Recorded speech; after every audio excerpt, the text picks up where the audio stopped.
नमस्कार दोस्तों, आज के इस वीडियो में हम विज्ञान के 2 सबसे ही महत्वपूर्ण शब्दों जैव और अजैव को समझेंगे।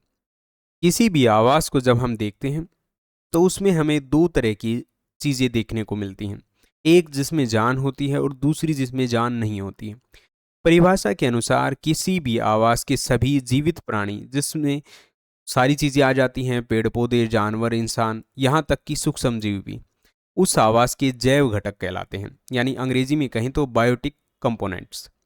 दूसरी ओर मिट्टी, पानी, हवा, धूप और चट्टानी अजैव घटक कहलाती हैं, यानी एबायोटिक कंपोनेंट्स।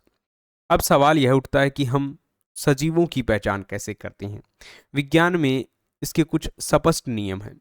सजीवों को जीवित रहने के लिए भोजन की आवश्यकता होती है, वे सांस लेते हैं, वे समय के साथ वृद्धि करते हैं, वे अपनी प्रजाति को आगे बढ़ाने के लिए प्रजनन करते हैं और वे उद्दीपनों के प्रति अनुक्रिया करते हैं। जैसे अगर आप किसी पौधे को धूप से की तरफ रखें, तो वह उसकी तरफ मुड़ जाता है, या किसी गर्म चीज़ को छूने पर आप तुरंत अपना हाथ हटा लेते हैं। तो इस प्रकार की जो क्रियाएं होती हैं, वो केवल जीव ही कर सकते हैं।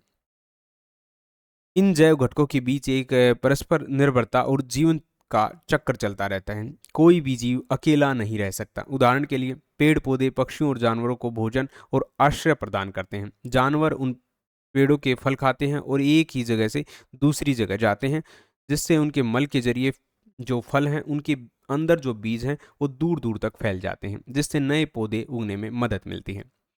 निष्कर्ष यही है कि पौधे और जानवर एक दूसरे के बिना जीवित नहीं रह सकते। एक अक्षेत्र की जैव विविधता में प्रत्येक सदस्य की अपनी अलग अलग भूमिका होती है। धन्यवाद।